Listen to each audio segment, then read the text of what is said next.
Eduardo Janete, vamos lá. Em nota, ao Jornal Globo, o ministro Alexandre de Moraes afirmou que não recebeu as mensagens referidas à matéria e de se tratar de ilação mentirosa no sentido, novamente, de atacar o Supremo Tribunal Federal. Qual é a gravidade dessa troca de mensagens, se ela realmente ocorreu, como revela hoje a jornalista, porque ela coloca os prints, e isso, a gente não sabe exatamente de onde saiu, mas ela está ali, é o trabalho jornalístico, Ela não vai revelar a fonte, nem pode, mas está ali.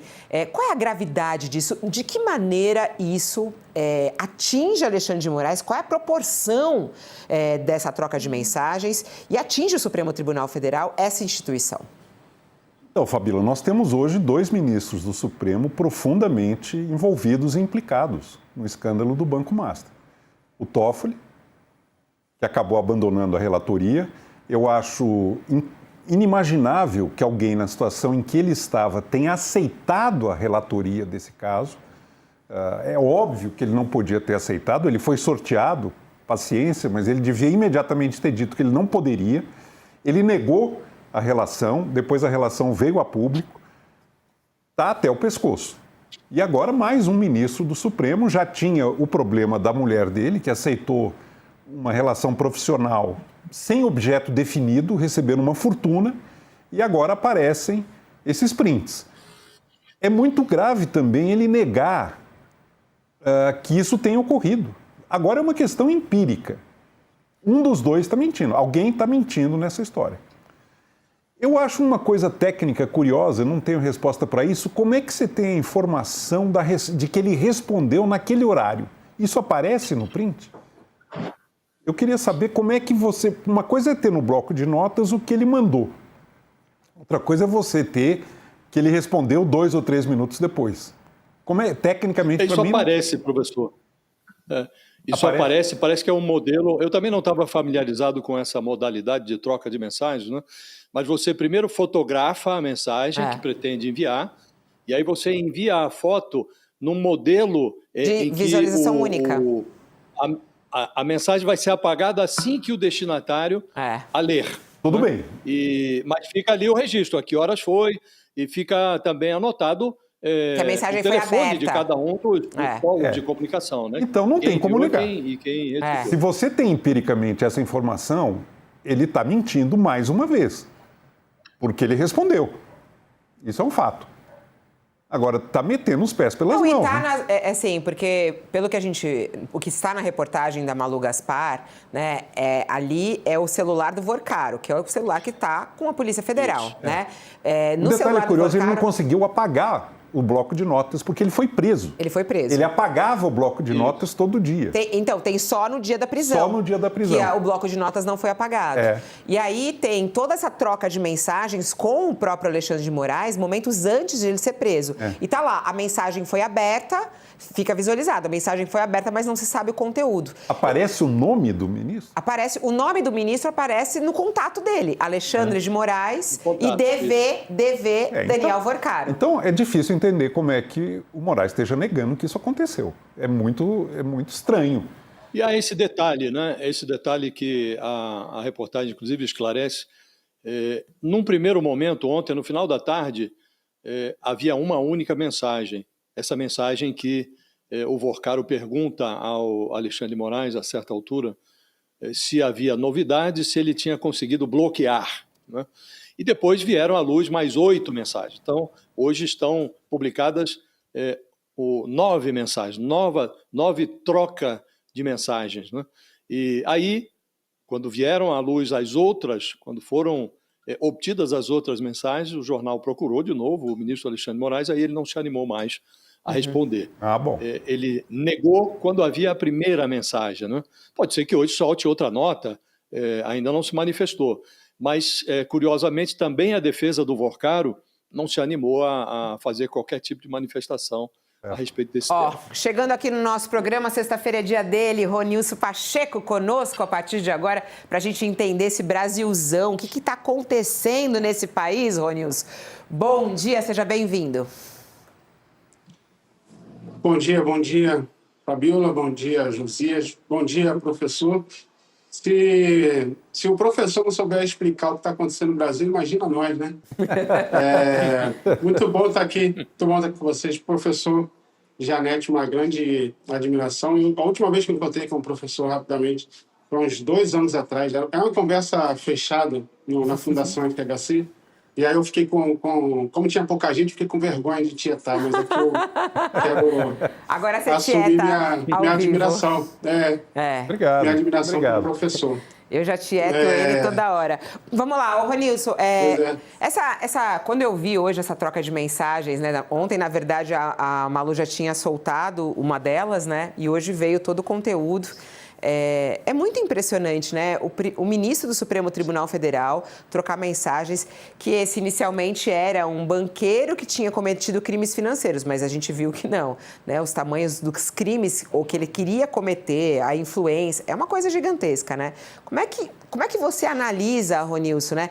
Como explicar para a sociedade brasileira algo nesse sentido? Fabíola, não tem como explicar e dificilmente a sociedade brasileira leva a sério qualquer tipo de explicação. A verdade é que existe um descrédito total de grande parte da sociedade brasileira com relação a essas relações que atravessam as grandes esferas de poder, e a gente só tem exemplos que fortalecem isso, infelizmente. Como eles não têm nenhuma condição de previsão de futuro, o professor falou do patrimonialismo brasileiro, né? Com muitas aspas aqui, essa espécie de casta de poder que a gente tem no Brasil, que são as nossas lideranças, né? Homens públicos que têm um papel extremamente importante, muitas vezes se valem de uma certa inviolabilidade, né? Uma sensação de que aquilo que está sendo feito nunca vai ser alvo de qualquer suspeita, de levantar qualquer dúvida. E a gente também vai aprendendo que o contexto também faz os indivíduos e a sua reputação, né? Então, o Alexandre de Moraes, talvez grande parte dessa... Existe uma frustração, de uma maneira geral, porque é muito recente, né? Tudo que o Brasil vivenciou, né, recentemente, desde os ataques ali do 8 de janeiro, e muito fresco na memória o papel fundamental que o STF teve, né, numa contenção mesmo, né, de forças antidemocráticas, ideias antidemocráticas, à disposição. O Brasil se tornou um case de sucesso nesse contexto, sobretudo com relação aos Estados Unidos, por causa dessa disposição de enfrentamento, responsabilização dos culpados, etc. Então, tudo isso está muito fresco na memória e sem que essa poeira ainda baixasse, porque a gente ainda respira ainda um pouco dessa poeira do 8 de janeiro, desde novembro passado, nós temos tido uma sucessão de frustrações e impactos com o envolvimento daquilo que foi o baluarte da democracia recente, que é o STF. Primeiro, o Toffoli, numa ação totalmente irresponsável, eu diria até super egoísta, né, de não se considerar impossibilitado de estar nesse julgamento, por mais que ele tenha sido sorteado, como falou o professor. E a gente achava que aquilo ali já era o fundo do poço, quer dizer, depois de tudo que a gente passou, a gente tem que lidar com esse nível de escândalo, e a gente vê que a coisa ela só vai piorando, e essa agenda do Porcaro, ela se tornou um dos maiores escândalos assim, políticos brasileiros, com um agravante. Eu acho que é o primeiro... Bom, está aí o Josias, está aí o professor, mas acho que é o primeiro grande escândalo no Brasil no qual a Suprema Corte está profundamente envolvida. Os escândalos se limitavam a diversos nomes de espectros políticos diferentes, às vezes, né, tanto da esquerda quanto da direita, centro, etc. Tinha figuras de várias tendências, do legislativo e do executivo. E o Master supera todas as expectativas e faz um escândalo onde a Suprema Corte, a última ratio, né, do sistema legal brasileiro, tem envolvimentos significativos a partir de dois membros. É uma investigação, muita coisa para ser vista, as evidências são cada vez maiores, sobretudo como a gente não tem as respostas do Alexandre, essa especulação ela vai seguir, mas é extremamente frustrante politicamente e num ano de eleição, em que as eleições certamente terão o reflexo de um certo ressentimento da população com relação a... Por um lado, a gente não pode generalizar. No outro, os exemplos vão empurrando as pessoas para a generalização.